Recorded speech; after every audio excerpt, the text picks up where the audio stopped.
এই ছেলে, তুমি আমার রুমে কি করছো? আপনি হয়তো ভুলে গিয়েছেন যে আজকে আমাদের বিয়ে হয়েছে। কিসের বিয়ে? আমি এসব বিয়ে মানি না। আমি শুধু আমার বাবার কথায় এই বিয়ে করেছি, না হলে এরকম পিচ্চিকে বিয়ে করার কোনো শখ নেই।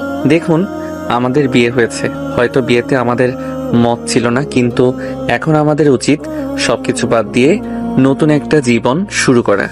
আমি কি ছোট নাকি যে তোমার পিচ্চির থেকে আমার জ্ঞান নিতে হবে? আমি তোমাকে স্বামী হিসেবে মানি না।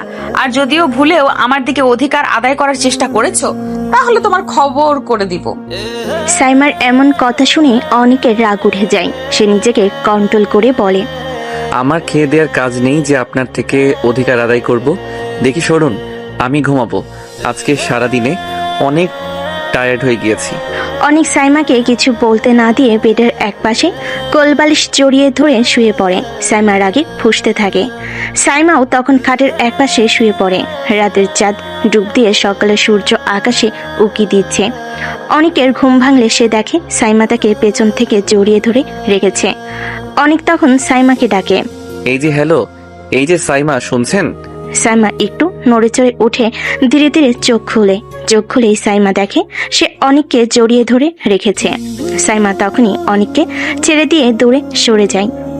সরি, আসলে আমি কোলবালিশ ধরে ঘুমাই, আর কালকে তো তুমি কোলবালিশ নিয়ে গেলে, তাই হয়তো ঘুমের মধ্যে তোমাকে জড়িয়ে ধরেছি।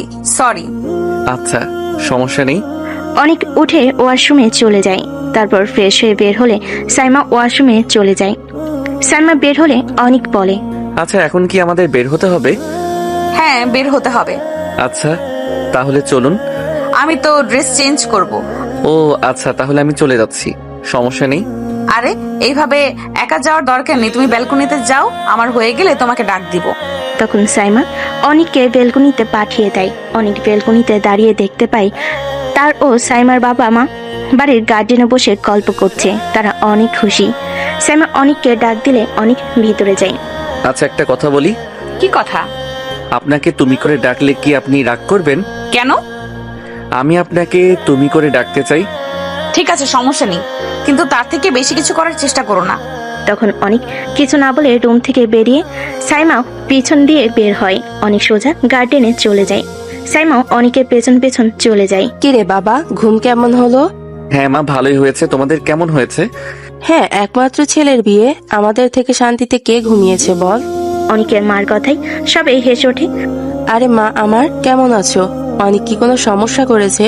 কিছু করলে শুধু আমাকে এসে বলবে। ঠিক আছে মা। আরে অনেক বাবা, তুমি দাঁড়িয়ে আছো কেন? বসো এখানে। না মা, সমস্যা নেই, আমি এখানেই ভালো আছি। আম্মু, আমি বাড়িতে যাব। বাড়িতে মানে? এখন বাড়িতে গিয়ে কি করবি? বাবা, আমার একটু কাজ আছে, ভার্সিটিতে যেতে হবে। না, দরকার নেই, আমি প্রিন্সিপালের সাথে কথা বলে নিব। তখনই সাইমা সেখানে আসে। অনেক তখন তার মায়ের গলা জড়িয়ে ধরে আবদার করতে থাকে। প্লিজ আম্মু, আমি যাই প্লিজ। আচ্ছা ঠিক আছে, কিন্তু বিকেলের মধ্যে ফিরে আসবি। ঠিক আছে আম্মু। অনেক তখন তার মাকে একটা কিস করে সেখান থেকে চলে যায়। অনেকের বাবা বলে, একদিন ভার্সিটিতে না গেলে কি হতো? ও কি আর শুধু ভার্সিটিতে যাবে নাকি? অনেকের মায়ের কথা শুনে সবাই অবাক হয়ে যায়। তখন সাইমার মা জিজ্ঞেস করে, আর কোথায় যাবে ভাবি? এখন যেহেতু আত্মীয়তা হয়েছে, তাই আপনাদের বললে সমস্যা নেই। আসলে অনেক পড়াশোনার পাশাপাশি তার কাজ করে। অনেক কলেজে ওঠার পর থেকে এখন পর্যন্ত কখনো ওর বাবার থেকে 1 টাকা নেয়নি খরচের জন্য।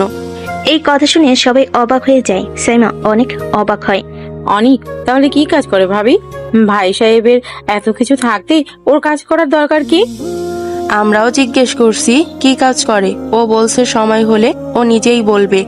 আর খরচ নেওয়ার কথাটা হচ্ছে, অনেক যে কোনো কাজে স্বনির্ভরশীল থাকতে পছন্দ করে। কি কাজ করে সেটা জানেন না? ও তো কোনো খারাপ কাজও করতে পারে। সাইমা, তুই কি বলছিস এগুলো? কেন মা, আমি কি ভুল বলছি নাকি? সাইমা, এগুলো কোন ধরনের বেয়াদবি? ভাই শান্ত হন। সাইমার মা এ কথা বলাটা স্বাভাবিক, কারণ ও অনেককে ঠিক করে চিনে না। সাইমা অনেকের ব্যাপারে তোমার কোনো ধারণা নেই। ছোটবেলা থেকেই সব দিক দিয়ে সেরা আমার ছেলে। আর তুমি ওর কাজ করা নিয়ে যেটা বলেছিলে, সেটার উত্তর হচ্ছে অনেক আমার ছেলে। আমি ওকে চিনি, আমি জানি আমার ছেলে কখনোই কোনো খারাপ কাজে নিজেকে জড়াবে না। তাই আমরাও কখনো ওকে জোর করে কিছু জিজ্ঞাসা করিনি। ও যেহেতু বলেছে সময় হলে বলবে, তাই আমরাও অপেক্ষায় আছি। আমার জামাই বাবাজির এত গুণ, সেটা তো আগে জানতাম না। এই, তোমার না, আমার জামাই। মেয়ে কি আমার একার নাকি? তখন সবাই হেসে ওঠে। তাদের মধ্যে কথোপকথন চলমান থাকে, কিন্তু সাইমার মনে এক প্রকার কৌতূহল জাগে। অনেক কি করে সাইমার এই চিন্তা, কিন্তু আমাদের মনেও এক কৌতূহল জাগে যে কৌতূহলের সমাপ্তি গল্পেরই এক পর্যায়ে হবে। তাই মনোযোগ দিয়ে শুনতে থাকুন। অন্যদিকে অনেক সোজা তার বাড়িতে চলে যায়। দারোয়ান গেট খুলে দেয়, কাজের লোক দরজা খুলে দেয়। অয়ন সোজা তার রুমে গিয়ে আলমারি থেকে একটি ব্যাগ বের করে কাঁধে নেয়। তারপর একটি G18 পিস্তল প্যান্টে নিয়ে রুম থেকে সোজা গ্যারেজে চলে যায়। তারপর তার MT-15 নিয়ে বেরিয়ে যায়। অনেক তখন একজনকে কল করে। কল ধরতেই ওপাশ থেকে শোনা যায়, আসসালামু আলাইকুম স্যার। ওয়ালাইকুম আসসালাম। অর্ণব, তুমি কোথায়? জি স্যার, আমি অফিসে আছি, আপনি কোথায়? আচ্ছা, আমি এখন ভার্সিটিতে যাচ্ছি, তারপর সেখান থেকে সোজা মিশন প্লেসে চলে যাব। তুমি বরাবর দুপুর 1টায় বাকিদের নিয়ে রেডি থেকো। আচ্ছা স্যার, ঠিক আছে। অনেক কল কেটে বাইকের স্পিড বাড়িয়ে সোজা চলে যায় ভার্সিটিতে। ভার্সিটিতে গিয়ে বাইক স্টার্ট করা না মাত্রই তার বন্ধু ও বান্ধবী তার কাছে আসে। নয়ন বলে, কিরে, কালকে বিয়ে করলি আর আজকে ভার্সিটিতে? আমি তো কিছু বুঝতে পারছি না। এখানে না বোঝার কি আছে? আরে তুই কি মানুষ না অন্য কিছু? কালকে বিয়ে করছিস, আজকে বউয়ের সাথে সময় কাটাবি, আর তুই ভার্সিটিতে চলে আসিস, এটা কেমন হলো? এটা ভালোই হলো। আরে ভাই, তুই হাসছিস কেন? ওরা তো ঠিকই বলেছে। আমরা মনে করেছি তুই বিয়ে করেছিস, এখন বউয়ের শাড়ির আঁচল ধরে ঘুমাবি, আমাদের সাথে আগের মতো সময় কাটাবি না। কি যে বলিস তোরা! কিন্তু এটা কিন্তু সত্যি যে ভাবি অনেককে, যদিও তো সিনিয়র, কিন্তু উনি অনেক সুন্দরী। তুই অনেক লাকি এমন বউ পেয়েছিস। সিদ্ধির কথা শুনে অনেক মনে মনে হাসে। সে মনে মনে বলে, শুধু দেখতে সুন্দর এটা আসল নয়, মনের সৌন্দর্যটাই আসল। রাকিবের ধাক্কায় অনেকের ভাবনার জগৎ থেকে হুঁশ ফিরে। কিরে, কোথায় হারিয়ে গেলে? আচ্ছা বাদ দে, তুলি কোথায়? ওকে যে দেখছি না। তুই কি ভুলে গেছিস ও তোর গায়ে হলুদে কি পরিমাণ নেচেছিল, আর কালকে বিয়ের দিনে এত লাফালাফি করেছে যে আজকে সকালে আমাকে কল করে বলেছে ওর শরীর দুর্বল লাগছে, তাই ও আসবে না। তাদের কথার মাঝখানে ক্লাসের বেল বেজে ওঠে। তারা সবাই ক্লাসের দিকে অগ্রসর হয়। তুলির অসুস্থতার কথা শুনে অনেকের মন কিছুটা খারাপ হয়ে যায়। তারপর তারা ক্লাসে গিয়ে বসে, স্যার আসে, ক্লাস শুরু হয়। সবাই ক্লাসে মনোযোগ দেয়। 4টি ক্লাস শেষ হলে ব্রেক দেওয়া হয়। তখন অনেক তার বন্ধুদের থেকে বিদায় নিয়ে ব্যাগ নিয়ে প্রিন্সিপালের রুমে চলে যায়। প্রিন্সিপাল অনেককে দেখেই দাঁড়িয়ে যায়। আরে অনেক বাবা, তুমি এখানে? স্যার, আমাকে এত সম্মান দেখানোর দরকার নেই, আমি আপনার একজন ছাত্র মাত্র। আসলে আমি আজকে আর ভার্সিটিতে থাকতে পারবো না, আমার একটু যেতে হবে। আরে এটা তো আমাকে ফোনে বলে দিলেই হয়, কষ্ট করে তোমার আর আসার দরকার গে। আচ্ছা তুমি যাও, সমস্যা নাই। ঠিক আছে স্যার, ধন্যবাদ। অনেক তখন প্রিন্সিপালের রুম থেকে বেরিয়ে সোজা পার্কিং লটে গিয়ে বাইক নিয়ে বেরিয়ে যায়। অনেক বাইক স্টার্ট করে ভার্সিটি থেকে বেরোনোর পরই তার ফোন বেজে ওঠে। অনেক ফোন হাতে নিলে দেখে পরিচিত বিদেশি নাম্বার বেশে ওঠে। অনেক ফোনটা রিসিভ করে। তখন ওপাশ থেকে শোনা যায়, আপনাদের বোঝার সুবিধাতে ইংরেজি ভাষাকে বাংলায় রূপান্তর করা হলো। অনিক, কেমন আছো? জি স্যার, আলহামদুলিল্লাহ ভালো। আপনি কেমন আছেন? হ্যাঁ, আমিও ভালো আছি। তোমার তো আজকে একটা মিশনে যাওয়ার কথা, সেটার কি খবর? হ্যাঁ স্যার, আমি ওখানেই যাচ্ছি। স্যার এখন রাখি, আমি মিশন শেষে আপনাকে সব আপডেট পৌঁছে দিব। ওকে, অনেক সাবধানে থেকো, বাই। অনেক ফোনটি পকেটে ঢুকিয়ে সোজা একটি গোপন জায়গায় চলে যায়। সেখানে গিয়ে অনেক তার ড্রেস চেঞ্জ করে তার বাইকের নাম্বার প্লেট চেঞ্জ করে রওনা হয় মিশনের জায়গায়। অনেক যখন গোপন মিশনে ব্যস্ত, সাইমা তখন বাড়িতে বসে অস্থিরতায় ভুগছিল। অনেকের হঠাৎ চলে যাওয়াটা তাকে ভাবাচ্ছিল। সে বারান্দায় গিয়ে দেখলো অনেকের বাবা মা, তার নিজের বাবা মা তখন গল্প করছে। তাদের মুখে হাসি লেগে আছে, যেন তারা অনেকের এই রহস্যময় জীবন সম্পর্কে কিছুই জানে না। সাইমার মনে প্রশ্ন জাগছিল, অনেকে সত্যি এমন একজন মানুষ যে নিজের খরচের জন্য পরিবারের উপর নির্ভরশীল নয়, নাকি এর পেছনে অন্য কোনো গল্প আছে? সাইমা মনে মনে বলে, আমার বাবা মাও কেমন, ছেলেটা সম্পর্কে কিছু না জেনেই বিয়ে দিয়ে দিল। অনেক কি এমন কাজ করে যেটা তার পরিবারেও জানে না? কোনো খারাপ কাজ নয় তো? সাইমারের চিন্তার মাঝে তার মা তাকে ডাকলেন। কিরে সাইমা, একা একা বারান্দায় কি করছিস? এদিকে আয়, গল্প করি। কিছু না মা, এমনি দাঁড়িয়েছিলাম। সাইমা অনিচ্ছা সত্ত্বেও তাদের গল্পের আশ্রয় গিয়ে বসলো। অনেকের মা অনেকের ছোটবেলার নানা গল্প বলছিল। কিভাবে অনেক স্কুলে বরাবর ফার্স্ট হতো, কিভাবে সে খেলাধুলায় ভালো ছিল, আর কিভাবে সে কোনোদিন কারোর কাছ থেকে অনেক সুবিধা নিত না। সাইমা অবাক হয়ে শুনছিল। সে ভেবেছিল অনেক হয়তো কোনো বখাটে ধরনের ছেলে হবে, কিন্তু অনেকের মার কথা শুনে সেই ধারণাগুলো ভাঙতে শুরু করলো। ও ছোটবেলা থেকেই একটু চুপচাপ ছিল, নিজের কাজ নিজে করতে পছন্দ করত। আর জানিস মা সাইমা, ও কিন্তু পড়াশোনার পাশাপাশি ভালো ছবি আঁকতে পারে। ওর আঁকা ছবি দেখে কত আর্ট গ্যালারির লোক ওকে প্রস্তাব দিয়েছিল। আর জানিস, ও নাচেও দারুণ পারদর্শী।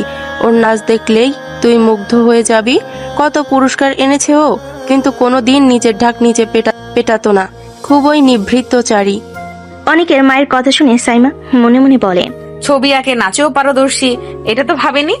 এই পিচ্চি ছেলেটার মধ্যে এত গুণ। সাইমার মনে তখন অনেককে নিয়ে এক নতুন কৌতূহল জন্ম নিচ্ছিল। যে ছেলেটাকে সে পিচ্চি আর অপদার্থ ভেবেছিল, সেই ছেলেটার মধ্যে এত গুণ লুকিয়ে আছে। সে নিজেকে ধিক্কা দিল।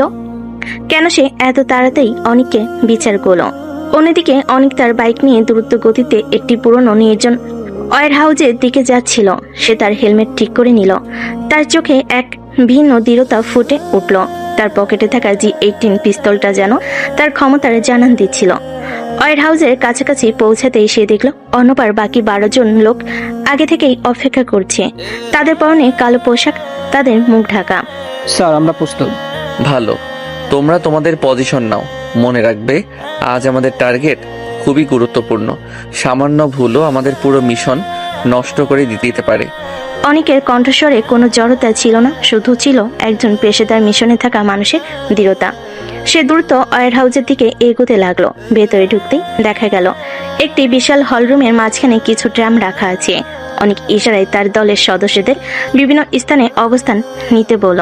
অনেক মাইক্রোফোনে বলে, অর্ণব, তুমি বাম দিকটা কভার করবে, রনি তুমি ডান দিকে, বাকিরা আমার সঙ্গে থাকবে। হঠাৎ ওয়ার হাউসের মূল দরজা খুলে গেল আর ভেতরে প্রবেশ করলো কিছু সশস্ত্র লোক। তাদের হাতে অত্যাধুনিক রাইফেল। অনেক দ্রুত একটি ড্রামের পিছনে আশ্রয় নিল। অনেক মাইক্রোফোনে বলে, টার্গেট চলে এসেছে, মনে রাখবে কাউকে বাঁচিয়ে রাখা যাবে না, কোনো প্রমাণ পেছনে রেখে যাওয়া চলবে না। হলরুমের ভেতরে শুরু হলো এক তীব্র গোলাগুলি। গুলির শব্দে ওয়ার হাউসের দেওয়ালগুলো কেঁপে উঠল। অনেক নির্ভুল নিশানায় তার G18 পিস্তল থেকে গুলি ছুটছিল আর তার প্রতিটি গুলি লক্ষ্য ভেদ করছিল। সে এতটাই ক্ষিপ্ত ছিল যে তার শত্রুরা তাকে ঠিকমতো দেখতেও পাচ্ছিল না। এই অনেক সে শান্ত নিরীহ কলেজ ছাত্র ছিল না যাকে সাইমা সকালে দেখেছে। এই অনেক ছিল একজন দক্ষ এবং নির্ভীক যোদ্ধা। বাড়িতে তখন সবাই হাসি গল্পে মগ্ন, কিন্তু সাইমার মনে অনেককে নিয়ে এক অদ্ভুত অনুভূতি দানা বাঁধছিল। তার মনে হচ্ছিল এই ছেলেটা হয়তো আরো বেশি রহস্যময়ী, যতটা সে কল্পনাও করতে পারেনি। অনেকে সত্যি একজন সাধারণ ছাত্র, নাকি তার পরিচয় আরো গভীর? সে কেন সবার কাছে এত সম্মানীয়? এটা কি তার বাবার কারণে, নাকি তার নিজের কোনো পরিচয় আছে? সবকিছু গল্পে থাকলেই জানতে পারবেন। ওয়ার হাউসের ভেতরে যুদ্ধ শেষ হলো। অনেকের দল ক্ষমতার সাথে শত্রুদের পরাস্ত করেছে। মেঝেতে জড়িয়ে ছিটিয়ে আছে নিথর দেহ আর অস্ত্রের ছড়াছড়ি। অনেকের মুখমণ্ডলে কোনো ক্লান্তি বা অস্থিরতা নেই, বরং এক ধরনের শান্ত তৃপ্তি। সে দ্রুত ইশারা করলো তার দলের সদস্যদের, আর দেরি নয়, কাজ শেষ, এবার ফেরার পালা। অর্ণব এবং বাকিরা দ্রুত প্রমাণগুলো সরিয়ে ফেলতে শুরু করলো। অনেক নিজে নিশ্চিহ্ন কোনো চিহ্ন যেন বাকি না থাকে। তার চোখে সেই একই দৃঢ়তা যা তাকে এই বিপজ্জনক কাজে টিকে থাকতে সাহায্য করে আর দ্রুত কাজ শেষ করে। অনেক ওয়্যার হাউস থেকে বেরিয়ে এলো। তার বাইকে উঠে হেলমেট পরার আগে সে একবার চারপাশটা ভালো করে দেখে নিল। নিশ্চিত হয়ে বাইক স্টার্ট দিল। শহরের কোলাহল মিশে গিয়ে খানিক সোজা তার গোপন ডেরায় পৌঁছালো। সেখানে পৌঁছে দ্রুত তার কালো পোশাক পরিবর্তন করে সাধারণ শার্ট প্যান্ট পরল। পকেট থেকে G18 পিস্তলটি বের করে যত্ন করে নির্দিষ্ট স্থানে রাখলো। বাইকের নাম্বার প্লেট বদলে দিল যাতে কেউ কোনো সূত্র খুঁজে না পায়। তার ভেতরে পেশাদার যোদ্ধা যেন মুহূর্তেই অদৃশ্য হয়ে গেল। ফিরে এলো সে নিরীহ কলেজ ছাত্রের বেশ গুছিয়ে সে তার বাইকটি গ্যারেজে রেখে সাইমাদের বাড়ির দিকে রওনা দিল। অন্যদিকে সাইমাদের বাড়িতে তখনও গল্পের আসর জমে আছে। অনেকের মা অনেকের নানা গুণের কথা বলে চলেছেন। সাইমা মন দিয়ে শুনছে আর অনেক সম্পর্কে তার ধারণাগুলো ধীরে ধীরে বদলাচ্ছে। সে ভাবছে এই ছেলেটা এত কিছু লুকিয়ে রেখেছে আর সে তাকে শুধুমাত্র পিচ্ছি ভেবেছিল। তার মনে এক অদ্ভুত আকর্ষণ অনুভব করেছে, সে আকর্ষণ আগে কখনো অনুভব করেনি। আমার জামাই বাবাজি বলে কথা, এত সব গুণ তো থাকবেই। এই তোমার না, আমার জামাই। মেয়ে কি তোমার একার নাকি? তাদের হাসি ঠাট্টার মধ্যেই দরজার কলিং বেলের শব্দ হলো। সাইমার বাবা গিয়ে দরজা খুলতেই অনিকের মা হাসি মুখে ভেতরে টেনে নিলেন। আরে বাবা, উনি এসে গেছো? আসো আসো, আমরা তোমার কথাই বলছিলাম। অনিককে দেখে সাইমা কিছুটা অপ্রস্তুত হয়ে উঠল। সে অনিকের দিকে আর চোখে একবার তাকালো, তারপর চোখ সরিয়ে নিল। অনিক সবার দিকে তাকিয়ে হাসলো। আসসালামু আলাইকুম, সবাই কেমন আছেন? ওয়ালাইকুম আসসালাম বাবা। আয় আয় বস এখানে। কি কাজ শেষ হলো? জি আম্মু, কাজ শেষ, একটু দেরি হয়ে গেল ফিরতে। এতক্ষণ কিসের কাজ বাবা? কি করো তুমি? অনিকের মা সাইমাকে ইশারা করলেন চুপ থাকতে। অনিক মৃদু হাসলো। তেমন কিছু না মা, একটু জরুরি কাজ ছিল। অনিকের জবাব শুনে সাইমার কৌতূহল আরো বাড়লো। এই ছেলেটা কিছুতেই নিজের কাজের কথা বলতে চাইছে না। সাইমা তখন হঠাৎ করে প্রশ্ন করলো, এতক্ষণ কোথায় ছিলে আর কিসের এত জরুরি কাজ? অনিক সাইমার দিকে তাকালো। তার চোখে এক ঝিলিক বিস্ময় ফুটে উঠলো। তারপর সে নিজেকে সামলে নিল। সাইমা বুঝতে পারলো সে হয়তো একটু বেশি প্রশ্ন করে ফেলেছে। কেন তোমার এত কৌতূহল কেন? কৌতূহল তো হবেই, তুমি সকালে কাজ আছে বলে চলে গেলে আর এখন ফিরলে। কি এমন কাজ যে তোমার পরিবারও জানে না? সাইমার প্রশ্নে কিছুটা নীরবতা নেমে এলো। অনিকের বাবা মা কিছুটা অস্বস্তিতে পড়লেন। অনিক হাসলো। সে হাসি যেন তার সব রহস্যকে আড়াল করে রাখছিল। কাজের কথা তো একদিন জানতেই পারবে, এত অস্থির হচ্ছ কেন? অনিকের এমন কৌশলী জবাবে সাইমা আরো বিরক্ত হলো। সে তখন অন্যদিকে মুখ ঘুরিয়ে নিল। অনিকের মা পরিস্থিতি হালকা করতে বলেন, আরে বাবা, অনেক তো এসেছে, এখন চলো সবাই মিলে কিছু খাই। অনিকের বাবা, তুমিও এসো। সবাই ডাইনিং টেবিলের দিকে এগিয়ে গেল। সাইমা অনিচ্ছা সত্ত্বেও তাদের পেছন পেছন গেল। খেতে খেতে অনেক সবার সাথে স্বাভাবিক গল্প জুড়ে দিল, যেন কিছুই হয়নি। কিন্তু সাইমার মনে অনেককে নিয়ে প্রশ্নগুলো ঘুরপাক খাচ্ছিল। এই ছেলেটাকে, তার আসল পরিচয় কি, আর কেনই বা সে নিজের কাজ গোপন রেখেছে। রাতে খাবার শেষ করে সবাই মিলে কিছুক্ষণ গল্প করলো। সাইমার বাবা মা এবং অনিকের বাবা মা তাদের নতুন সম্পর্কের সমীকরণ নিয়ে বেশ খুশি।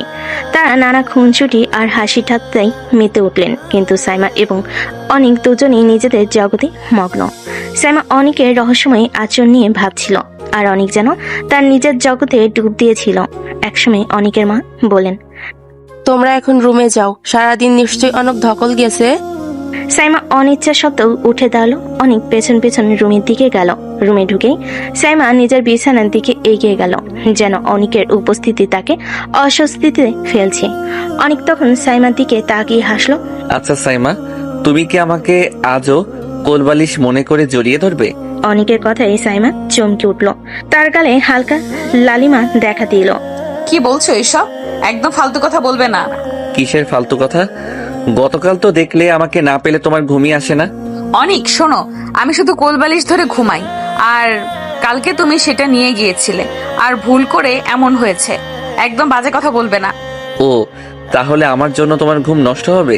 তোমার শান্তির জন্য আমি না হয় কোলবালিশই হয়ে থাকি। অনিক সাইমার দিকে দুষ্টামি ভরা চোখে তাকালো। সাইমা তখন আরো রেগে গেল। বেশি বাড়াবাড়ি করবে না কিন্তু, আমার রাগিয়ে দিলে তোমার খবর আছে। বাব্বা, এত রাগ? নতুন বউয়ের তো এমন রাগ থাকা উচিত না। বরকে একটু আদর যত্ন করবে, মিষ্টি মিষ্টি কথা বলবে। অনিক সাইমার দিকে এক পা এগিয়ে যেতেই সাইমা দ্রুত সরে গেল। একদম কাছে আসবে না। তুমি কি ভুলে গেছো আমাদের বিয়েটা কেমন পরিস্থিতিতে হয়েছে? আমি এই বিয়ে মানি না, আর তোমাকেও স্বামী হিসাবেও না। মানো না? কিন্তু গতকাল রাতে তো বেশ মানছিলে, তাই না? অনিক আবারও সাইমাকে খোঁজা দিল। সাইমা এবার আর নিজেকে ধরে রাখতে পারল না। অনিক, আমার কথা কানে ঢুকছে না তোমার? যদি এক পাও এগিয়ে আসো তাহলে কিন্তু ভালো হবে না। সাইমা তার দিকে তাকিয়ে এমন ভাবে কথা বলল যেন তার চোখে আগুন জ্বলছে। অনিক তখন হাসতে হাসতে বিছানার এক পাশে গিয়ে বসলো। আচ্ছা বাবা, ঠিক আছে, আর যাব না। তোমার তো দেখছি অনেক রাগ। অনিক তখন সাইমার দিকে তাকিয়ে রইল। সাইমা অন্যদিকে মুখ ঘুরিয়ে নিল। কিছুক্ষণ পর অনেক হালকা গলায় বলল, আচ্ছা, আমি তো তোমার থেকে ছোট, তাই না? হ্যাঁ ছোট তো। তুমি তো আমাকে স্বামী হিসেবে দেখবে না, তাহলে তুমি কি আমাকে ছোট ভাইয়ের মতো দেখবে, নাকি পিচ্চি দেওরের মতো? আমি তোমাকে কিছুই দেখতে চাই না। তুমি তুমি শুধু সাইমা কথা শেষ করতে পারল না। অনেক হেসে উঠল। তার হাসি শুনে সাইমার রাগ আরো বেড়ে গেল। সে কিছু না বলে গিয়ে বিছানার অন্য পাশে শুয়ে পড়ল, অনেকের দিকে পেছন ফিরে। অনিকা তখন শুয়ে পড়ল, মুখে সেই দুষ্টামি ভরা হাসি। অনেক মনে মনে বলল, আমার এই বউটা তো বেশ মজার, একে কাবু করতে একটু সময় লাগবে মনে হচ্ছে। অনেক বুঝতে পারছিল সাইমার এই রাগ তার অনিচ্ছা থেকে নয়, বরং পরিস্থিতি এবং তার নিজের মধ্যে থাকা এক ধরনের দ্বিধা থেকে। অনেকের চোখে তখন এক ভিন্ন ঝলক দেখা গেল। এই মেয়ের রাগ ভাঙানোটা যেন তার একটা নতুন চ্যালেঞ্জ। রাতের পর সকাল, ভোরের আলো জানালা দিয়ে রুমের ভিতর উকি দিচ্ছে।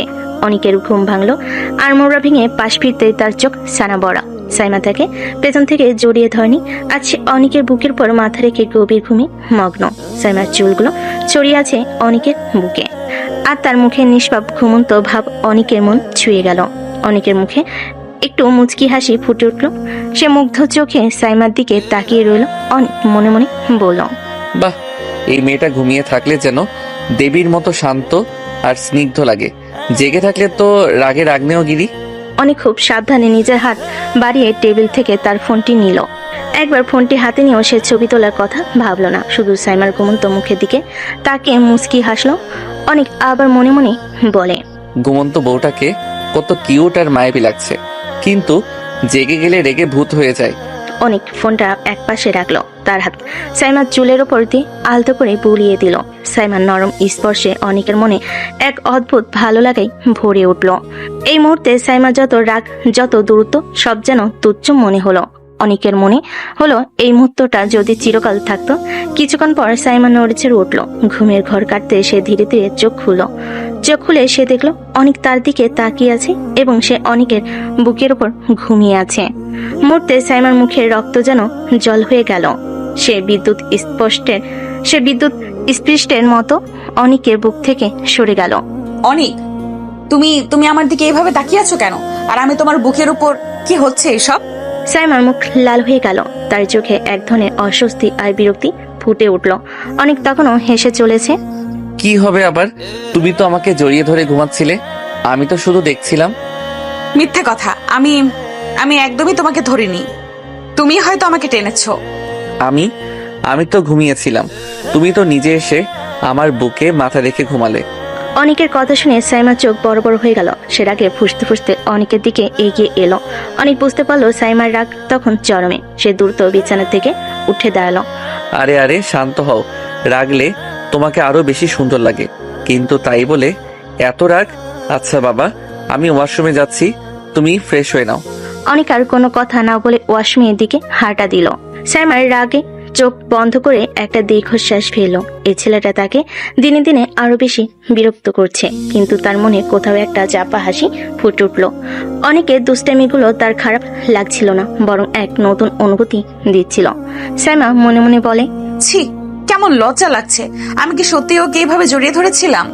সাইমার মনে ছিল তখন মিশ্র অনুভূতি, রাগ, বিরক্তি, লজ্জা আর এক অদ্ভুত ভালো লাগা। অনেকের এই অপ্রত্যাশিত আচরণটাকে ভাবিয়ে তুলছে। এবার কি সাইমা অনেকের এই দুষ্টামিগুলো মানিয়ে নিতে পারবে, নাকি তাদের সম্পর্ক আরো জটিল হবে? চলুন দেখা যাক সামনে কি হয়। অনেক ওয়াশরুম থেকে ফ্রেশ হয়ে বেরোতেই সাইমা তাড়াতাড়ি করে ওয়াশরুমে চলে গেল। তার মুখে তখনও গত রাতের ঘটনার রেশ। অনেক হাসলো। সাইমা ফ্রেশ হয়ে বেরোলে তারা দুজনে একসাথে নিচে গেল। নিচে গিয়ে দেখলো পরিবারের সবাই নাস্তার টেবিলে বসে আছে।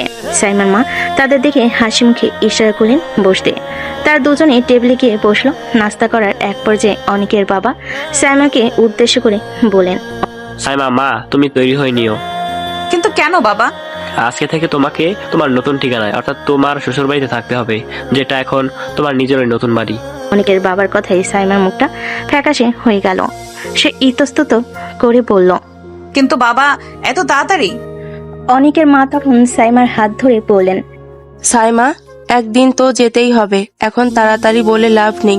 বিয়ের প্রথম কয়েকদিন এরকম সবারই কষ্ট হয়, বাবার বাড়ি ছেড়ে চলে যেতে, কিন্তু পরে ধীরে ধীরে মানিয়ে নেওয়া যায়।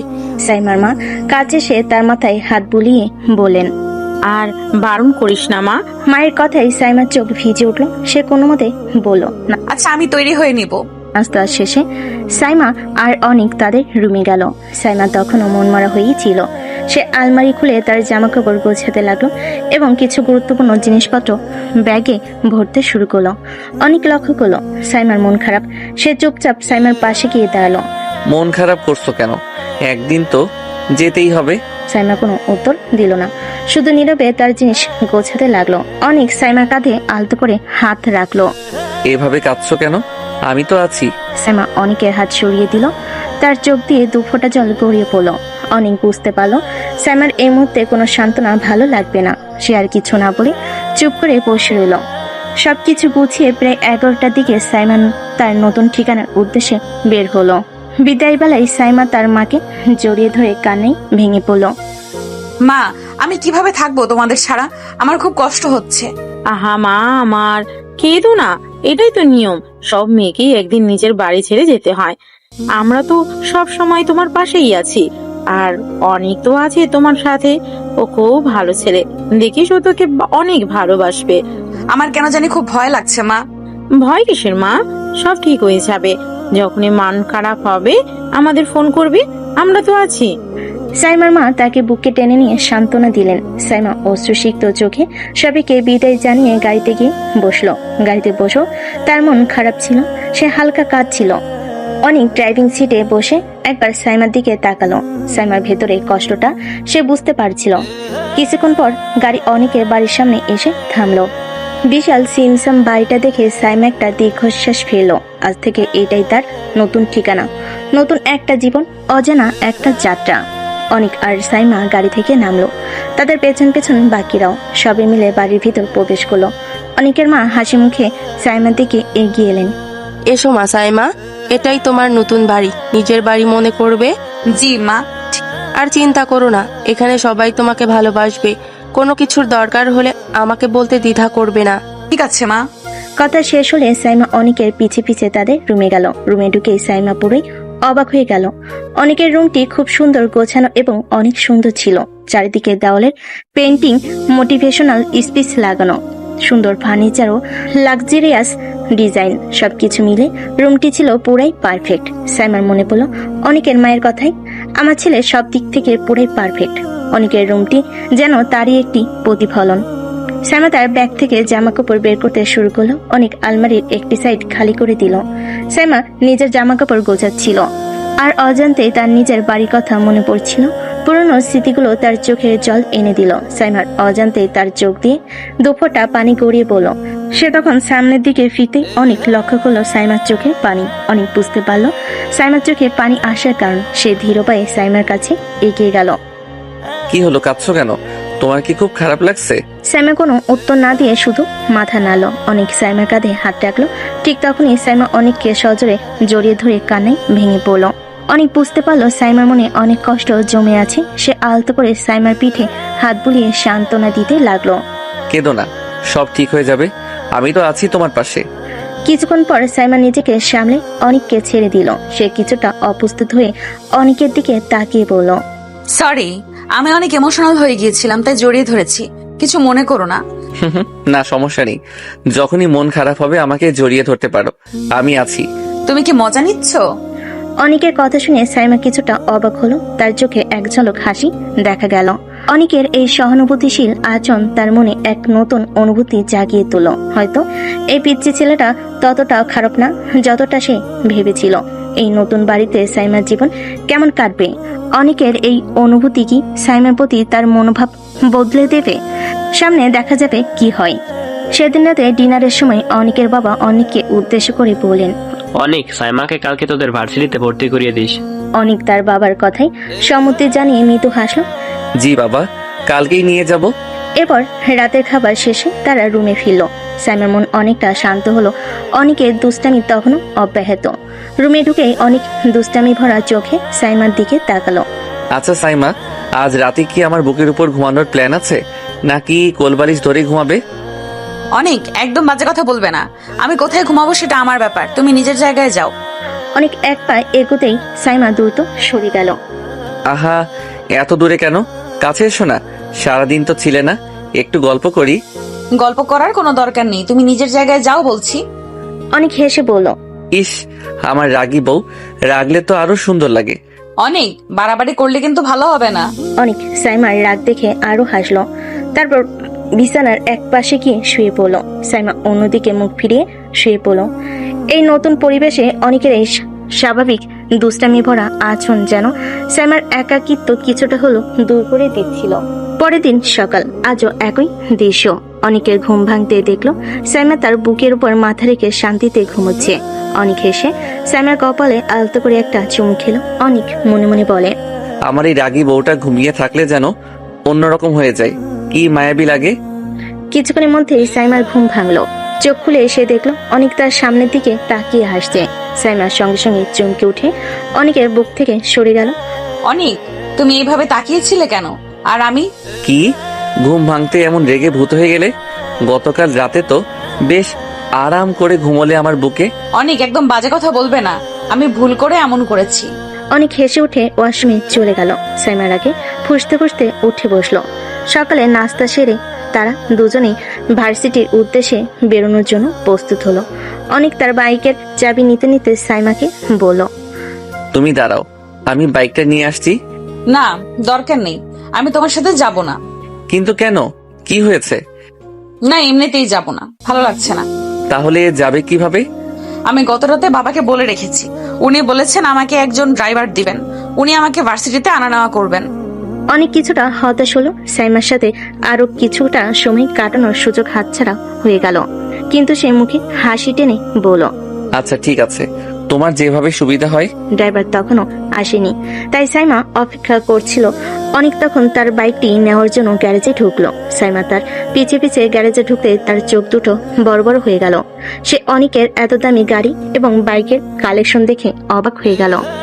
স্পোর্টস বাইক থেকে শুরু করে বিলাসবহুল গাড়ি সবই থরে থরে সাজানো। এগুলো কি সব তোমার? হ্যাঁ, এগুলো সব আমার নিজের টাকায় কেনা।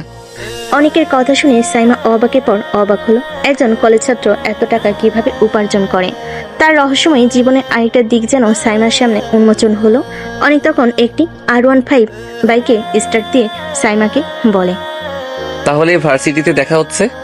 এটা বলেই অনেক বাইকে টান দিয়ে ঝড়ের বেগে চলে গেল। সাইমা হতভম্ব হয়ে তাকিয়ে রইল। কিছুক্ষণ পর সাইমার ড্রাইভার আসলো। সাইমার গাড়িতে উঠে বসে ভার্সিটির জন্য রওনা দিল। সাইমা যখন ভার্সিটিতে পৌঁছালো, গাড়ি থেকে নামলো, তখনই অনেক তার সামনে এসে দাঁড়ালো। চলো। অনেক সাইমাকে নিয়ে প্রিন্সিপালের রুমে চলে গেল। প্রিন্সিপাল অনেককে দেখে চেয়ার ছেড়ে উঠে দাঁড়ালেন। আরে অনেক বাবা, এসো এসো। অনেক ইশারা দিয়ে অনেকে বসতে বলল। সাইমা অনেকটা অবাক হয়ে গেল। অনেকের প্রতি প্রিন্সিপালের এই সম্মান দেখে সাইমার মনে নতুন প্রশ্ন জাগলো। এরপর সকল ভর্তির কাজ শেষ করে অনেক সাইমাকে নিয়ে তার বন্ধুদের কাছে গেল। কিরে অনেক, তুই একা এলি কেন? ভাবি কই? আরে এই তো ভাবি, সাইমা, এরা আমার বন্ধু নয়ন, রাকিব, সিথি। আর বন্ধুরা এ হলো সাইমা। সাইমা সবার দিকে তাকিয়ে হাসলো। আরে বাহ, ভাবি তো অনেক সুন্দর, কিউটের ডিব্বা। আমি আগেই বলেছিলাম অনেক অনেক লাকি। ভাবি কেমন আছেন? জি, ভালো আছি। তার কিছুক্ষণ গল্প করলো। সাইমা দেখলো অনেকের বন্ধুরা বেশ সহজ এবং বন্ধুত্বপূর্ণ। তাদের সাথে কথা বলতে তার ভালোই লাগছিল। তারপর অনেক সাইমাকে তার ক্লাসে পৌঁছে দিল। এই তোমার ক্লাস, কিছু লাগলে আমাকে ডেকো। ঠিক আছে। সাইমাকে বিদায় দিয়ে অনেক নিজের ক্লাসে চলে এলো। সাইমা ক্লাসে ঢুকলো, কিন্তু তার মনটা তখনও অনেকের রহস্যময় জগৎ আর তার বন্ধুদের সাথে হওয়া কথোপকথন নিয়ে আচ্ছন্ন ছিল। ভার্সিটির ক্লাস শেষ হলো। সাইমা তার ক্লাস থেকে বেরিয়ে অনেককে খুঁজছিল। ঠিক তখনই অনেক সাইমার সামনে এসে দাঁড়ালো। অনেকের মুখে দুষ্টু হাসি।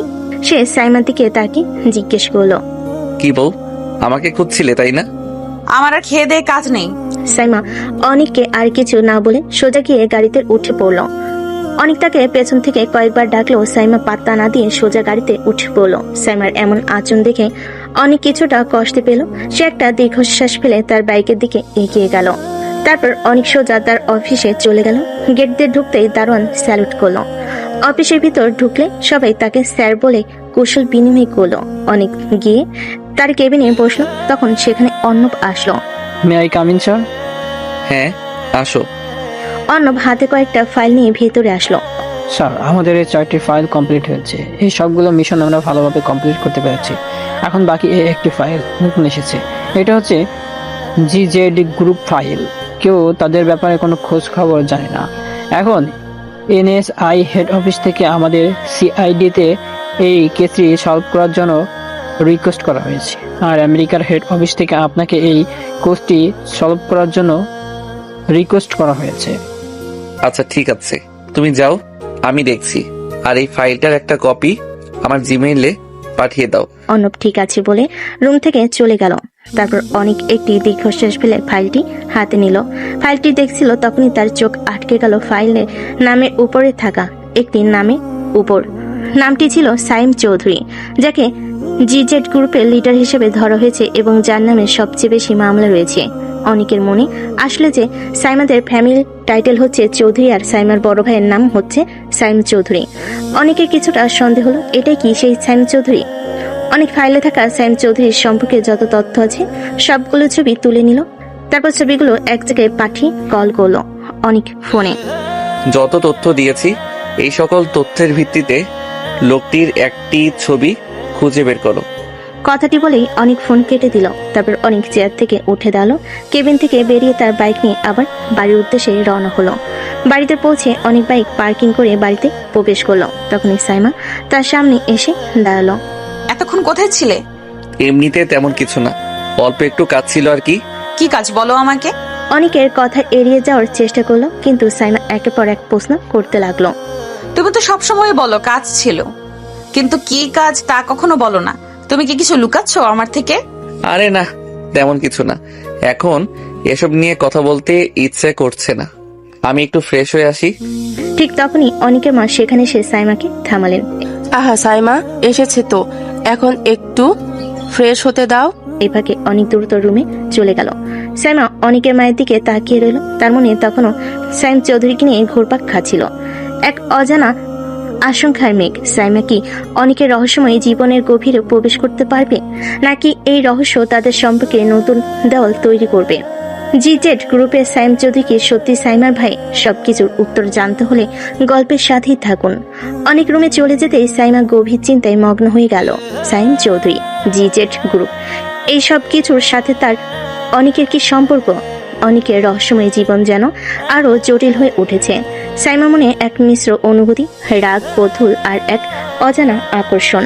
সেদিন রাতে ডিনারের পর সবার সাথে স্বাভাবিক গল্প হলেও সাইমা আর অনেক দুজনে যেন নিজেদের জগতে ছিল। অনেক বারবার সাইমার দিকে আর চোখে তাকাচ্ছিল, আর সাইমা অনেকের দিকে তাকানোর চেষ্টা করছিল। ডিনার পর সবাই যার যার রুমে চলে গেল। রুমে ফিরে সাইমা আর অনেকের মধ্যে আবারও সেই দুষ্টামি শুরু হলো। কি সাইমা, আজও কি আমার বুকের উপর ঘুমিয়ে পড়ার ইচ্ছে আছে? অনেক আবার শুরু করেছো? চুপচাপ নিজের জায়গায় যাও। অনেক দুষ্টু হেসে সাইমার দিকে একবার এগিয়ে গেল। আরে বাবা, এত রাগ কেন? স্বামী স্ত্রীতে একটু দুষ্টুমি তো করাই যায়। স্বামী স্ত্রী? আমি তোমার স্ত্রী নই, আর তুমি আমার কাছে আসার চেষ্টা করবে না। সাইমা সরে যেতেই অনেক তার হাত ধরে ফেললো। সাইমা চমকে উঠল। এত দূরে সরে থাকলে কিভাবে হবে? কাছে এসো। অনেক, হাত ছাড়ো বলছি। অনেক সাইমার চোখের দিকে তাকে একটা রহস্যময় হাসি দিল। সাইমা সেই হাসিতে কিছুটা বিচলিত হলো। অনেক সাইমার হাত ছেড়ে দিল, তারপর বিছানার এক পাশে গিয়ে শুয়ে পড়ল। সাইমাও দীর্ঘশ্বাস ফেলে অন্য পাশে শুয়ে পড়ল, অনেকের দিকে পিছন ফিরে। সাইমা মনে তখনও অনেকের সম্পর্কে রেশ। তার রাগ ধীরে ধীরে এক অজানা অনুভূতির কাছে হার মানতে শুরু করছিল। পরদিন সকাল, ভোরে আলো রুমের জানালাতে প্রবেশ করতেই অনেকের ঘুম ভাঙলো। বাষ্পিতে তার ঠোঁটে হাসি ফুটে উঠল। সাইমা আজও তার খুব কাছে, কিন্তু এবার সে অনেককে জড়িয়ে ধরে ঘুমায়নি, বরং সাইমার মাথা অনেকের বালিশে আর তার হাত অনেকের বুকের উপর আলতো করে রাখা। অনেক সাবধানে হাত দিয়ে সাইমার চুলগুলো সরিয়ে দিল। সাইমার ঘুমন্ত মুখটা দেখে মনে এক অদ্ভুত প্রশান্তি অনুভব হলো। এই শান্ত সাইমাকে দেখে অনেক আরো বেশি মায়াবী বলে মনে হলো। অনেক মনে মনে বলে, এই মেয়েটা যখন ঘুমিয়ে থাকে তখন আর রাগ থাকে না, একদম নিষ্পাপ লাগে। বেশ কিছুক্ষণ পর সাইমা নড়ে চড়ে উঠলো। সে ধীরে ধীরে চোখ খুলো। চোখ খুলেই অনেককে পাশে দেখে চমকে উঠলো। তার হাত অনেকের বুকের উপর রাখা ছিল। সে দ্রুত হাত সরিয়ে নিল। কি হলো, তুমি এভাবে তাকিয়েছিলে কেন? তুমি তো আমার এত কাছে ঘুমাচ্ছ, তাই দেখছিলাম। সাইমা লজ্জা পেয়ে গেল। তার মুখ লাল হয়ে উঠলো। আমার আর কোনো কাজ নেই যে তোমার কাছে এসে ঘুমাবো, হয়তো ঘুমের ঘোরে এমন হয়েছে। আহা, ঘুমের ঘরেই হোক বা ইচ্ছাকৃত, তুমি তো বেশ আরামেই ঘুমাচ্ছ আমার পাশে। সাইমা অনিকের কথাই আরো বেশি রেগে গেল। সে দ্রুত বিছানা থেকে উঠে দাঁড়ালো। তুমি একটা বাজে ছেলে, তোমার সাথে কথা বলাই বোকামি। অনেক হেসে উঠে ওয়াশরুমে চলে গেল। সাইমা তার দিকে তাকিয়ে একটা দীর্ঘশ্বাস পেল। অনেকের এই দুষ্টামিগুলো তার খারাপ লাগছিল না, বরং মনে হচ্ছিল তাদের সম্পর্কের দূরত্ব যেন ধীরে ধীরে কমছে। কিন্তু অনেকের লুকানো জীবনের রহস্য তাকে এখনো ভাবাচ্ছিল। সকালে খুনছুটির পর অনিক আর সাইমা আলাদাভাবে ভার্সিটির উদ্দেশ্যে রওনা দিল। অনিক তার বাইকে আর সাইমা ড্রাইভারের গাড়িতে। ভার্সিটিতে প্রবেশ করা না মাত্রই অনেক দেখতে পেল সব শিক্ষার্থী নোটিশ বোর্ডের সামনে ভিড় করে দাঁড়িয়ে আছে। কৌতূহলবশত অনেক বাইক পার্ক করে নোটিশ বোর্ডের সামনে গেল। নোটিশ বোর্ডে বড় বড় অক্ষরে লেখা ছিল 20 তারিখ কাপল ডান্স কম্পিটিশন। এইটা দেখে অনেকের মুখে একটা চওড়া হাসি ফুটে উঠল। তারপর সে সেখান থেকে তার বন্ধুদের কাছে চলে গেল। নয়ন, রাকিব আর সিথি আগে সেখানে দাঁড়িয়েছিল। কি রে অনেক, এবার তো মনে হয় আবার ফার্স্ট প্রাইজ নিয়ে যাবি। দেখা যাক। আরে ভাই, তোর তো কোনো কম্পিটিশনই হয় না। প্রতিবার তুই আর তুলি মিলে সবার মাথা ঘুরিয়ে দিস। এবারও নির্ঘাত তোরাই জিতবি। হ্যাঁ রে, তুলি তো তোর পার্টনার, ও তোকে ছাড়া নাচেই না। আরে ধর, এবার হয়তো তুলি পারবে না। কেন রে, কি হয়েছে তুলির? ওর শরীরটা একটু খারাপ, কালকে রাতেও দেখলাম বেশ দুর্বল। ও তাহলে তো মুশকিল, তোর মতো পার্টনার আর পাবি কই। অনেকের মনে তখন নাচের এই প্রতিযোগিতা এবং তার নতুন পার্টনার কে হতে পারে সেই চিন্তা ঘুরপাক খাচ্ছিল। তার বন্ধুরা তখনও তাদের প্রতিযোগিতার বিষয় নিয়ে আলোচনা করছিল। তাহলে কি এবার তোর যেতে হবে না রে, নাকি নতুন কোনো পার্টনার খুঁজেছিস? সময় হলে জানতে পারবি। তাদের কথোপকথন চলতে চলতে ক্লাসে বেল বেজে উঠল। সবাই ক্লাসের দিকে রওনা দিল। অনেক ক্লাসে ঢুকতে তার মাথায় তখনও ঘুরছে সেই কাপল ডান্স কম্পিটিশন আর কে তার নতুন পার্টনার হতে পারে। এই প্রতিযোগিতা কি অনেকের জীবনে নতুন কোনো দিকে মনে নেবে? সেদিন ভার্সিটিতে সাইমার সাথে অনেকের তেমন কোনো কথা হলো না। ক্লাস শেষে অনেক সোজা তুলিদের পাশে চলে যায়। তুলির মা অনেককে দেখে হাসি মুখে ভেতরে ডেকে নেন। অনেক তুলির রুমে গিয়ে দেখে তুলি বিছানায় শুয়ে আছে। কে রে তুলি, এখন তোর কি অবস্থা? তুলি অনিককে দেখে হেসে ওঠে। এই তো একটু সুস্থ লাগছে।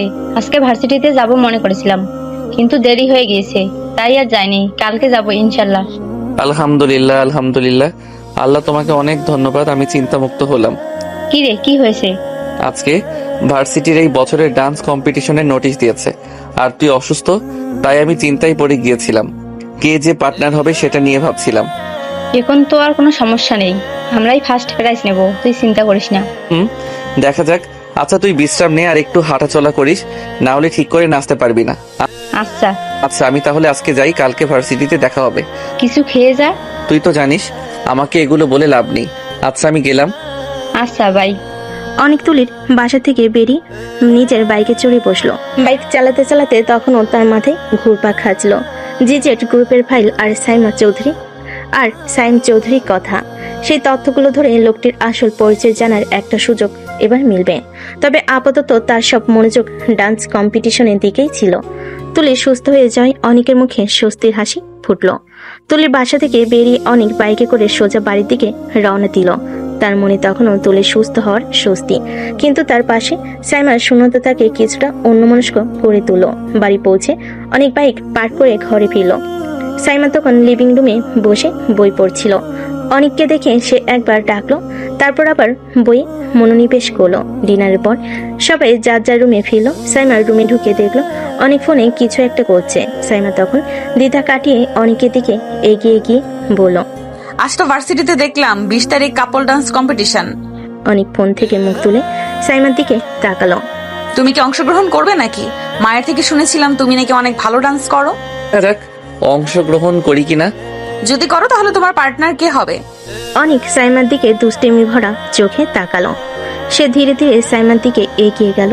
কেন, তুমি কি আমার পার্টনার হতে চাও? সাইমা থতমত খেয়ে গেল। তার গালে হালকা ললিমা দেখা গেল। কি যে বলো, আমি কেন তোমার পার্টনার হতে যাব? আমি তো এমনিতেই জিজ্ঞেস করলাম। তাহলে এত কৌতূহল কেন? নাকি আমার সাথে নাচতে ইচ্ছে করছে? অনেক সাইমার আরো কাছে এগিয়ে এলো। সাইমা কিছুটা সরে যাওয়ার চেষ্টা করলো, কিন্তু অনেক তার পথ আটকে দিল। অনেক বেশি বাড়াবাড়ি করছো কিন্তু। বাড়াবাড়ি কোথায়? আমি তো শুধু জানতে চাইছি আমার রাগী বউটা কি আমার সাথে নাচবে। অনেক সাইমার হাত ধরে ফেলল। সাইমার বুক ধুকপুক ধুকপুক করে উঠল। অনেকের স্পর্শে তার শরীরের ভেতর দিয়ে এক অদ্ভুত শিহরণ বয়ে গেল। হাত ছাড়ো অনিক। ছাড়বো না। যদি তুমি আমার সাথে নাচো তাহলে ছেড়ে দেব। আমি নাচবো না, আর তুমি আমার হাত ছাড়ো। অনেক সাইমার হাত ছেড়ে দিল, তবে তার মুখে এখনো দুষ্টামি হাসি। সে সাইমার খুব কাছে চলে এলো। সাইমা অনেকের নিঃশ্বাস অনুভব করতে পারছিল। আচ্ছা, যদি না নাচো তাহলে কি করবে? সাইমা কিছুটা অপ্রস্তুত হয়ে অনেকের দিকে তাকিয়ে রইল। এই প্রথম সাইমা অনেকের এত কাছে এলো, যেখানে তাদের মাঝখানে কোনো দূরত্ব ছিল না। অনেক আলতো করে সাইমার গাল ছুঁয়ে দিল। তোমাকে রাগলে অনেক সুন্দর লাগে, বিশেষ করে যখন তোমার গাল লাল হয়ে যায়। সাইমা অনেকের এমন আচরণে জমে গেল। সে অনেকের চোখে এক অন্যরকম আকর্ষণ দেখতে পেল। অনেক তখন সাইমার কাছ থেকে সরে এসে বিছানার দিকে এগিয়ে গেল। এবার ঘুমিয়ে পড়ো, অনেক রাত হয়েছে। অনেকের এমন হঠাৎ সরে যাওয়ায় সাইমা কিছুটা অবাক হলো। সে অনেকের দিকে তাকিয়ে রইল, তারপর বিছানায় গিয়ে শুয়ে পড়ল। অনেক তার দিকে তাকিয়ে একটা মুচকি হাসি দিল। সাইমা তখনও অনেকের স্পর্শ আর কথার ঘোরে আচ্ছন্ন ছিল। এই রাতে অনেকের দুষ্টামিগুলো সাইমার মনে কি প্রভাব ফেলো? কাপল ডান্স কম্পিটিশন কি তাদের সম্পর্ককে আরো এগিয়ে নিয়ে যাবে, নাকি নতুন কোনো নাটকীয়তায় জন্ম দিবে? অবশেষে সেই প্রতীক্ষিত দিন চলে আসে। আগামীকাল ডান্স কম্পিটিশন। রাতের বেলা তুলি ফোন করে অনেককে জিজ্ঞেস করে, তুমি কি ডান্স কম্পিটিশনে অংশগ্রহণ করবে না? মনে তো হয় না, কারণ কোনো পার্টনার পাইনি। কথাটা বলি অনেক শুয়ে পড়ে। স্যামও কিছু না বলে শুয়ে পড়ে, যদিও তার মনটা কেমন যেন অস্থির ছিল। রাতের চাঁদ অস্তর গিয়ে ভোরে সূর্য ওঠে। সাইমার ঘুম ভাঙে, কিন্তু আজ সকালে সে নিজেকে অনেকের বুকের উপর আবিষ্কার করে না। সাইমা দেখতে পেয়ে অনেক বিছানায় নেই। সে তখন উঠে বসে। রুমের কোথাও অনেককে দেখতে না পেয়ে সাইমার টেনশন বেড়ে যায়। সে তখন তাড়াতাড়ি করে অনেকের আম্মুর কাছে যায়। মা, অনেক কোথায়? ওকে যে কোথাও দেখছি না। কেন, তোমাকে বললে যায়নি? আমি ঘুম থেকে উঠে দেখি ও নেই। আমি দেখলাম কোথায় যেন যাচ্ছে, আমি জিজ্ঞেস করার আগেই চলে গিয়েছে। সাইমা তখন রুমে চলে আসে। সে নিজের মনে মনে ভাবে, ওকে কি কল করব? আরে আমার কাছে তো ওর নাম্বারই নেই। মায়ের থেকে কি ওর নাম্বার নেব? কিন্তু ওনারা কি ভাববেন আমার কাছে ওর নাম্বার নেই যে। থুর, আমি ওকে নিয়ে এত ভাবছি কেন? আমি তো ওকে স্বামী হিসেবেই মানি না। তারপর সাইমা ওয়াশরুমে গিয়ে ফ্রেশ হয়ে ভার্সিটির জন্য রেডি হয়। নাস্তা সেরে ভার্সিটির উদ্দেশ্যে রওনা হয়। ভার্সিটিতে পৌঁছে আজ কোণে কোণে শিক্ষার্থী পরিপূর্ণ। ডান্স কম্পিটিশনের জন্য ভার্সিটিকে সুন্দরভাবে সাজানো হয়েছে। কিন্তু সাইমা অনেকে খুঁজছিল, কোথাও ওকে পায় না। অনেকের বন্ধুদেরও কোথাও দেখতে পায় না। সাইমা তখন হতাশ হয়ে অডিটোরিয়ামে গিয়ে বসে। সেখানে বসেও সাইমা চারিদিকে অনেককে খুঁজছিল, কিন্তু কোথাও তাকে পায় না। তখনই উপস্থাপক মঞ্চে উঠে কম্পিটিশন শুরু করে। প্রথমে এক কাপল এসে তাদের পারফর্ম করে। এভাবে কয়েকজন পারফর্ম করার পর হঠাৎ উপস্থাপক অনেকও তুলির নাম নেয়। সাইমা অবাক হয়ে সামনে তাকায়। অনেকও তুলির নাম শুনে সব শিক্ষার্থীরা দাঁড়িয়ে যায় আর তাদের নামে স্লোগান দিতে থাকে। অনেকে তুলি স্টেজে ওঠে। অনেকও তুলি দুজনে সাদার মধ্যে নীল ফুলের ডিজাইনে করা ম্যাচিং পাঞ্জাবি ও শাড়ি পরে স্টেজে ওঠে। সাইমার চোখ তখন বড় বড় হয়ে যায়। অনেকও তুলি তাদের পারফরমেন্স শুরু করে। তাদের পারফরমেন্স দেখে সাইমা অবাক। সেভাবে অনেকে তো ভালো নাচতে পারে, কিন্তু এই মেয়েটা কি? অনেকের এত সুন্দর নাচের ভঙ্গি, স্টেজের উপরে তার সাবলীল নড়াচড়া সাইমাকে মুগ্ধ করে। সে বুঝতে পারে অনেকের মা যা বলেছিল তা মোটো বাড়িয়ে বলেননি। অনেক সত্যি একজন অসাধারণ নৃত্যশিল্পী। তাদের নাচ যেন এক অন্যরকম জাদুর সৃষ্টি করে। তারপর তাদের পারফরমেন্স শেষ হয়। সবাই হাততালি ও চিৎকার দিতে থাকে। সাইমা মনে তখন মিশ্র অনুভূতি, অনেকের প্রতি মুগ্ধতা আর সেই অজানা মেয়ে তুলিকে নিয়ে কৌতূহল। সে ভাবে, এই ছেলেটা কি না পারে? আর এমন মিথ্যা বললো কেন যে কোনো পার্টনার নেই? পুরস্কারের সময় অনেকও তুলি চ্যাম্পিয়ন হয়। তখন অনুষ্ঠান শেষ হয়। তখন তারা সবাই বের হয়। সাইমা দেখতে পায় অনেকে তুলি একই গাড়িতে করে চলে যাচ্ছে। সাইমার মনে এক ধরনের চাপা কষ্ট অনুভব হয়। সে ভাবে, আমি কেন ওকে নিয়ে এত ভাবছি? আমি তোকে স্বামী হিসেবেই মানি না, কিন্তু কেন এমন লাগছে? তার মনটা হঠাৎ ভারাক্রান্ত হয়ে ওঠে, যেন এক অজানা ব্যথায় তার বুকে চিনচিন করে উঠল। এই ঘটনায় সাইমার মনে অনেকের প্রতি কি নতুন কোন অনুভূতি জন্ম নেবে, নাকি এই দ্রুত তাদের সম্পর্কের বাঁধন আরো আলগা করে দেবে? সেদিন সন্ধ্যায় অনেক বাড়ি ফিরল, তার হাতে চ্যাম্পিয়নের ট্রফি। বাড়িতে ঢুকতেই অনেকের মা তাকে দেখে এগিয়ে এলেন। অনেক হাসি মুখে ট্রফিটা তার মায়ের দিকে বাড়িয়ে দিল। এটা আর নতুন কি, প্রতিবার তো তুই নিস। আম্মু তুমি কি খুশি হওনি? আরে বোকা ছেলে, অবশ্যই খুশি হয়েছি, অনেক খুশি হয়েছি। কিন্তু তোর পার্টনার কি তুলি ছিল? হ্যাঁ মা। সাইমা তখন পাশে দাঁড়িয়ে তাদের কথা শুনছিল। অনেকের মা তুলিকে চেনেন। এটা শুনে সাইমা অনেকটাই অবাক হলো। অনেক তখন রুমে গিয়ে ওয়াশরুমে চলে গেল। সাইমা রুমে গেলে দেখলো অনেকের ফোনে একটি নোটিফিকেশন এসেছে। ভুলবশত সে অনেকের ফোনটি হাতে নিয়ে স্ক্রিন চালু করতে অবাক হয়ে গেল। অনেকের ওয়েলপেপারে ছিল সাইমারই ছবি। আর সাইমা ছবিটি দেখে বুঝতে পারলো যে সে অনেককে জড়িয়ে ধরে ঘুমিয়েছিল। এটা তখনকার ছবি। সাইমার চোখ গেল ছবিটির কোণে, সেখানে ছোট্ট করে লেখা ছিল লাইফ লাইন। সাইমার চোখ দিয়ে পানি চলে এলো। সে তখন দেখলো একটি নাম্বার থেকে নোটিফিকেশন এসেছে। সাইমা দেখলো সেই অ্যাকাউন্টটির প্রোফাইলে তুলির ছবি, কিন্তু সেভ করা আছে ছোট বোন দিয়ে। সাইমা তখন তার চোখের পানি আর আটকাতে পারল না। সে কাঁদতে কাঁদতে বলল, ও আমাকে এত ভালোবাসে, কিন্তু আমি ওকে কখনোই পাত্তা দেইনি। সব সময় আমার খেয়াল রাখে, কিন্তু আমি ওকে সন্দেহ করেছি। আমি কতটা খারাপ। সাইমা খাটে বসে হু হু করে কাঁদতে লাগলো। তখনই অনেক ওয়াশরুম থেকে বের হলো। সে সাইমাকে কাঁদতে দেখে অবাক হলো। অনেক দ্রুত সাইমার কাছে গিয়ে তাকে জিজ্ঞেস করলো, কি হয়েছে সাইমা, কাঁদছো কেন? সাইমা মুখ তুলে অনেককে দেখলো। চোখের জলে ঝাপসা দৃষ্টি নিয়ে সে অনেককে সজোরে জড়িয়ে ধরে কান্নায় ভেঙে পড়লো। অনেক তো কিছুই বুঝতে পারছিল না। সে সাইমার পিঠে হাত বুলিয়ে দিতে লাগলো। সরি অনিক, আমাকে ক্ষমা করে দাও। আমি খুব খারাপ। আরে কি হয়েছে, কিসের জন্য ক্ষমা চাইছো বলো আমাকে। আমি তোমার ফোন দেখেছি। অনেক তখন পুরো ব্যাপারটা বুঝতে পারলো। তার মুখে একটা মৃদু হাসি ফুটে উঠলো। সে সাইমাকে সান্ত্বনা দিতে লাগলো, যদিও সাইমা তখনও শুধু ক্ষমা চাইছিল। সাইমার কান্নায় অনেকের বুক ভিজে যাচ্ছিল। অনেক আলতো করে সাইমার মুখ তার বুক থেকে তুলে ধরলো। সাইমার ভেজা চোখে ভালোবাসার এক নতুন আলো দেখতে পেল। অনেক আর দেরি না করে সাইমার ঠোঁটে ঠোঁট বসিয়ে দিল। তাদের ঠোঁটের স্পর্শে যেন সব অভিমান, সব দ্বিধা মিলিয়ে গেল। সাইমা প্রথমে কিছুটা অবাক হলো, ধীরে ধীরে নিজেকে অনেকের কাছে সমর্পণ করলো। তাদের রোমাঞ্চ গভীর হলো, যেখানে ভালোবাসার উষ্ণতা তাদের সম্পর্কে নতুন মাত্রা দিল।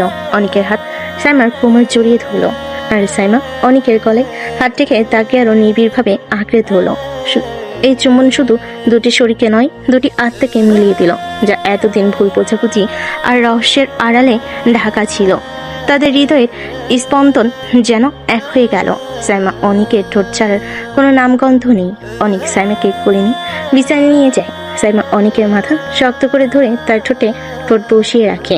সেই রাতের গভীর ভালোবাসার পর সাইমা আর অনেকের সম্পর্ক যেন এক নতুন মন নিল। এতদিন ধরে যে অদৃশ্য দেওয়াল তাদের মাঝে ছিল, তা যেন ভেঙে খান খান হয়ে গেল। পরের দিন সকালে সাইমার ঘুম ভাঙতে সে নিজেকে অনেকের বুকের উপর আবিষ্কার করলো।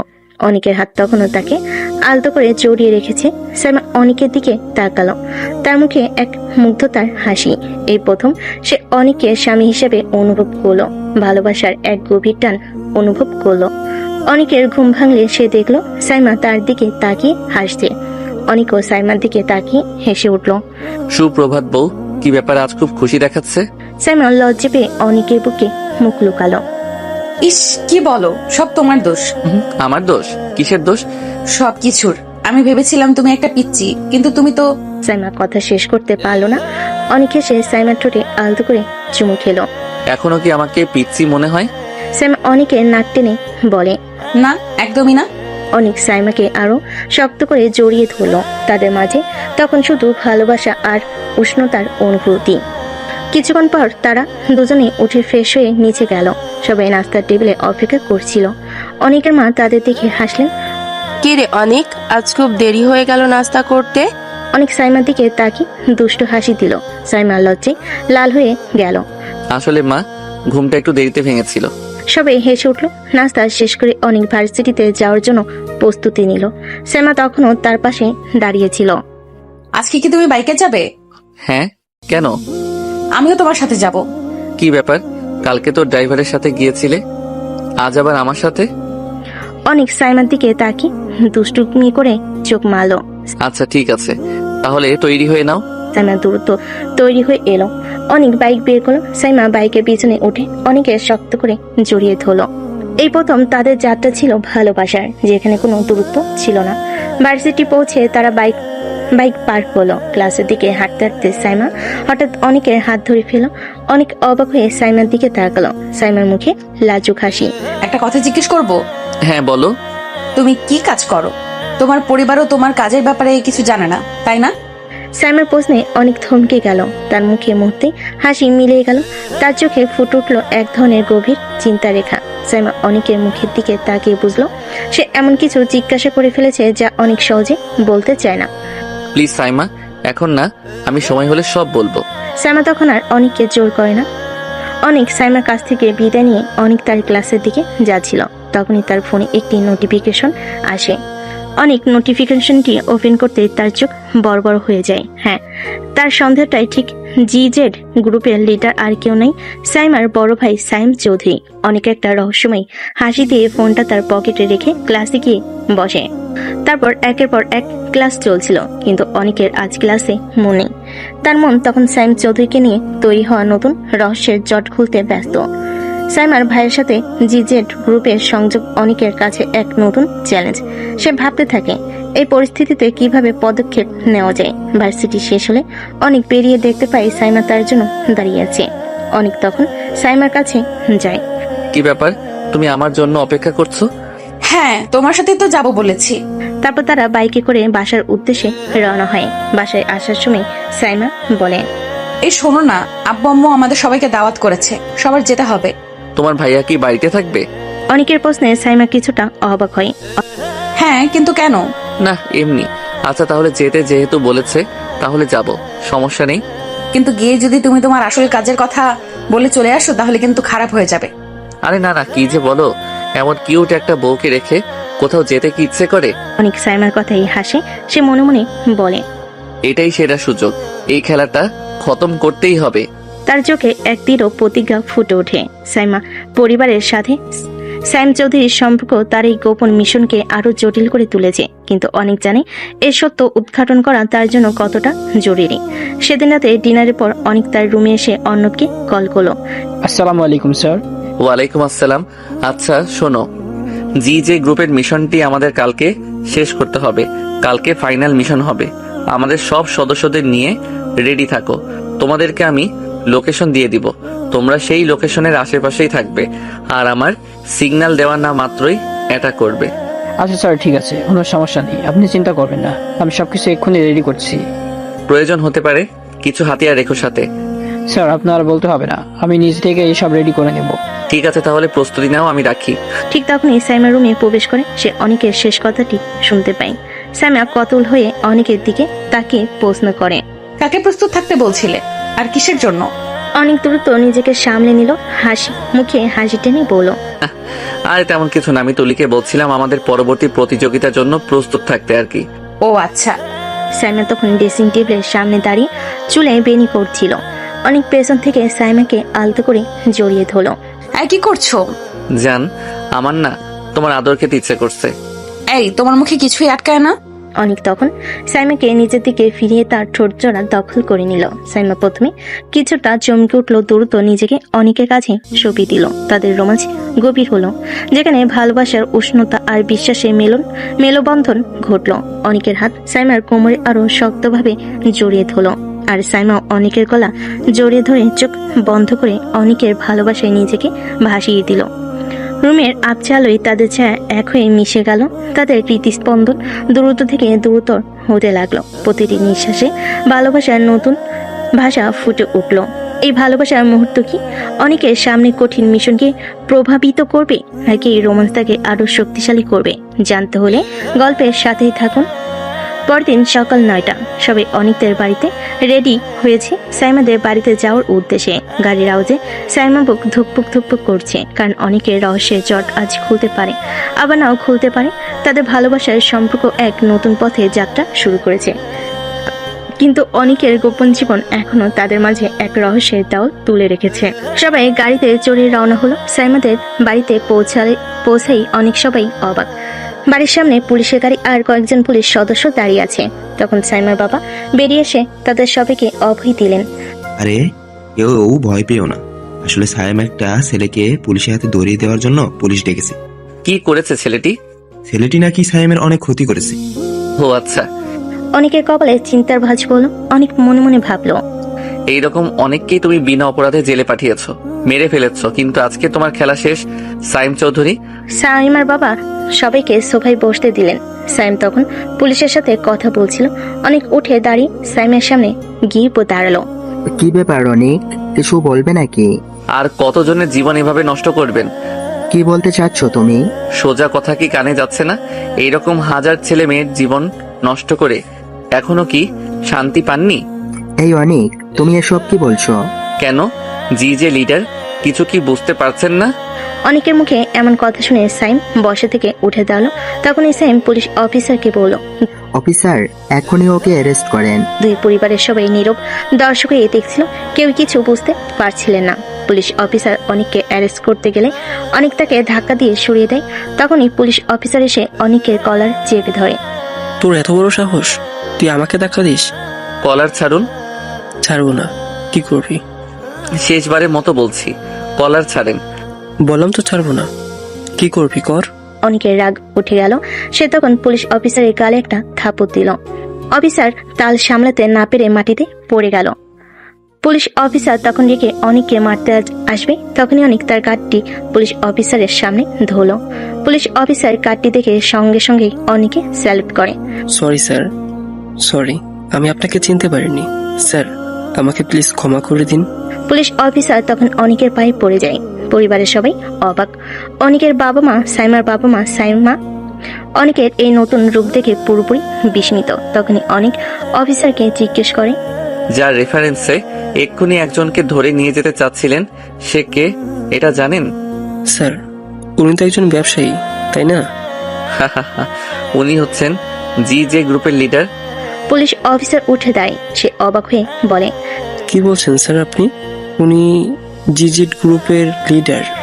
স্যার, এবার বুঝতে পেরেছি আপনি এখানে কেন এসেছেন। স্যার, আপনার কোনো কাজ করতে হবে না, আমি নিজেই ওনাকে গ্রেফতার করে নিচ্ছি।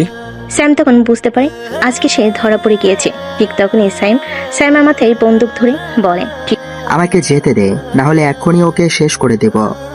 ভাইয়া, তুমি এটা কি করছো? একদম কথা বলবি না, চুপ থাক। ঠিক তখনই অনেক তার হাত দিয়ে চুটকি বাজায়। সাথে সাথে অনেকের সব লোকেরা একসাথে সাইমকে ঘিরে ফেল। সবার পরনে কালো পোশাক, হাতে একে 47 আর স্পেস 12 এর, আর প্রত্যেকের পোশাকে CIA এর ব্যাজ লাগানো। সাইম চৌধুরী, আজ তোমার খেলা শেষ। সময় থাকতে আত্মসমর্পণ করো, না হলে ব্রাশ ফায়ার করা হবে। আমাকে যেতে দে, না হলে এক্ষুনি ওর মাথা ছিদ্র করে দেব।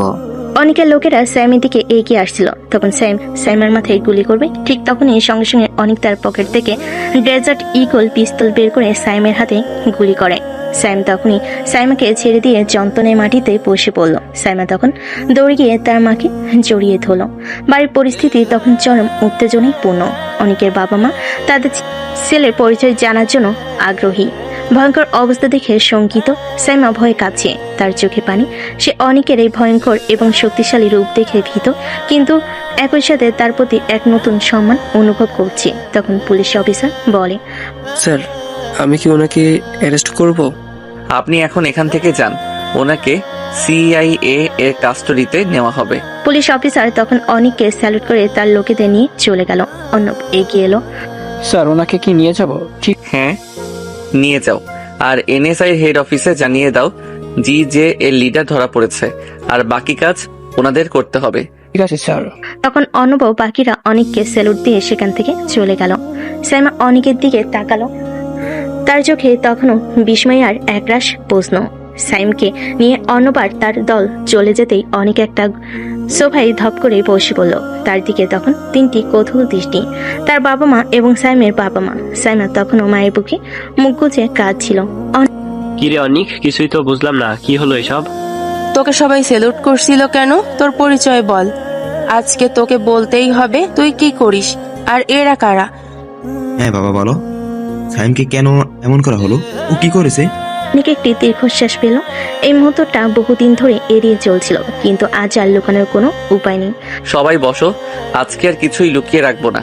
সবাই চুপ করে অনেকের দিকে তাকিয়ে রইল। অনেক শান্ত কণ্ঠে বলতে শুরু করলো, আমি হচ্ছি CIA এর বাংলাদেশ সার্ভারের চিফ অপারেশনস অফিসার, আর এতক্ষণ যারা ছিল সবাই আমার জুনিয়র কর্মী। অনেকের বাবা মা সহ বাড়ির সবাই বিস্ময়ে চোখ বড় বড় করে ফেল। কি তুই এত বড় পদে এই বয়সে? অনেকের মার চোখ আনন্দে ঝলমল করে উঠল। আজকে আমার সবচেয়ে আনন্দের দিন। আমার ছেলে এতটুকু বয়সে এত উপরে উঠে গিয়েছে, যার সামনে হাজার লোক মাথা নত করতে বাধ্য। আচ্ছা, তাহলে সাইম কি করছে? আমাকে নর্মাল কোনো কেস সলভ করার দায়িত্ব দেওয়া হয় না। যেসব কেস সারা দেশের কোনো বাহিনীর মধ্যে কেউ সলভ করতে পারে না, তখন সেটা আমার কাছে আসে। আর উনি হচ্ছেন বাংলাদেশের টপ মাফিয়া টিম জিজেড গ্রুপের লিডার। উনার নামে এখন পর্যন্ত 150টিরও বেশি মামলা আছে। হাজার হাজার ছেলেমেয়ের জীবন নষ্ট করেছেন। উনার ব্যাপারে কারো কাছে কোনো খবর ছিল না, তাই এনএসআইর হেড অফিস থেকে আমাদের হেড অফিসে এই কেসটি সলভের জন্য রিকোয়েস্ট করা হয়, আর হেড অফিস থেকে আমাকে কেসটি সলভ করার জন্য রিকোয়েস্ট করা হয়। সি, আমার ছেলে এইসব করতো? আমার বিশ্বাসই হচ্ছে না। মা বাবা, আপনারা আমাকে ক্ষমা করবেন। আমি আপনাদের ছেলেকে আপনাদের থেকে কেড়ে নিয়েছি। আসলে আইনের চোখে সবাই সমান। না বাবা, তুমি একদম ঠিক কাজ করেছো। এমন ছেলে থাকার চেয়ে না থাকা ভালো। ঠিক বলেছো। এতদিন দুধ কলা দিয়ে সাপ পুষছিলাম। সবকিছু বাদ দিলেও সাইমা তো ওর নিজের বোন, আর ও কিনা বিপদে পড়ে সাইমাকে গুলি করতে গিয়েও কিছু ভাবেনি। অনেক, তুই সত্যি আমাদের মুখ উজ্জ্বল করেছিস। তোর জন্য আমরা গর্বিত। আমার ছেলেটা এতদিনে আমার মুখের হাসি ফোটাতে পারলো। সব কষ্ট ভুলে গেলাম বাবা। সাইমা তখন তার মায়ের বুকে মুখ গুজেছিল, কিন্তু অনেকের কথাগুলো তার কানে স্পষ্ট যাচ্ছিল। আর তার মনে তখন সাইমের প্রতি ঘৃণা আর অনেকের প্রতি এক গভীর শ্রদ্ধাবোধ জন্ম নিচ্ছিল। তার স্বামী শুধু একজন কলেজ ছাত্র নয়, একজন দেশপ্রেমিক, একজন নায়ক। পরিস্থিতি কিছুটা শান্ত হলে অনেকের মা সবাইকে উদ্দেশ্য করে বলেন, যা হওয়ার হয়ে গিয়েছে, সবাই এখন শান্ত হন। অনেক, তুই বৌমাকে নিয়ে রুমে যা। অনেক তখন সাইমার দিকে তাকিয়ে বলল, চলো আমার সাথে আসো। সাইমা তখনও কিছুটা বিহ্বল ছিল, কিন্তু অনেকের দিকে তাকিয়ে সে তার সাথে রুমের দিকে পা বাড়ল। রুমে না যাওয়া মাত্রই সাইমা অনেককে সজোরে জড়িয়ে ধরে কানে ভেঙে পড়ল। তার শরীর ভয়ে থরথর করে কাঁপছিল। অনেক, আমি অনেক ভয় পেয়ে গেছিলাম। ভাইয়া এমনটা করবে আমি কখনো আশা করিনি। অনেক সাইমাকে শান্ত করার চেষ্টা করলো, তার পিঠে হাত বুলিয়ে দিতে লাগলো, কিন্তু সাইমার কন্যা বন্ধ হওয়ার কোনো খবর ছিল না। অনেক তখন সাইমাকে তার বুক থেকে তুলে তার মুখের দিকে তাকালো। আচ্ছা, তুমি এরকম ভাবে কাঁদলে আমি আমার কাজ করব কিভাবে? সাইমা তার চোখের পানি মুছে অবাক হয়ে বলল, কি কাজ? এতক্ষণ মারামারি করে এখন রুমে আসলাম, একটু রোমান্স করলাম, আর তুমি শুধু কাঁদছো। মুডটাই তো খারাপ হয়ে গেল। অনেকের কথা শুনে কান্নার মাঝেই সাইমা হেসে ফেল। অনেক তখন সাইমার দিকে তাকিয়ে হাসলো, তারপর তাকে আরো কাছে টেনে নিল। সাইমা এবার আর নিজেকে দূরে সরালো না, অনেকের বাহুটরে নিজেকে সঁপে দিল। অনেকের ঠোঁট সাইমার ঠোঁট ছুঁয়ে দিল, এবং তাদের ভালোবাসার গভীরতায় রোমাঞ্চ আরো বাড়ে। সেই মুহূর্তে ভয়, আতঙ্ক সবকিছু চাপিয়ে ভালোবাসা তাদের মাঝে এক নতুন সেতু তৈরি করলো। সাইমা অনেকের মধ্যে খুঁজে পেল তার আশ্রয়, তার নির্ভয়ে ঠিকানা। অনেকেও সাইমার জীবন, ভালোবাসা, বিশ্বাস আর ত্যাগের এক নতুন অধ্যায়ের সূচনা করলো।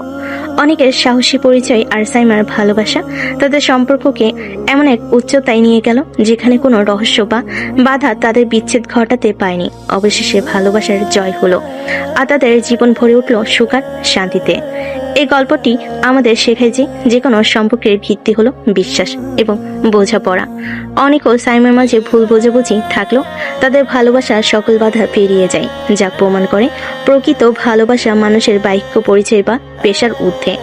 অনেকের সাহস এবং আত্মত্যাগ দেশের প্রতি গভীর দেশপ্রেমের প্রমাণ। এই গল্পের মাধ্যমে আমরা জানতে পারি জীবনের কঠিন পরিস্থিতিতেও ভালোবাসার শক্তি কতটা অপরিসীম হতে পারে।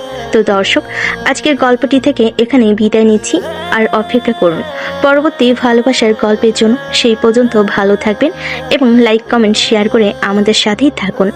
আর নতুনরা কিন্তু সাবস্ক্রাইব করতে ভুলবেন না। আল্লাহ হাফেজ।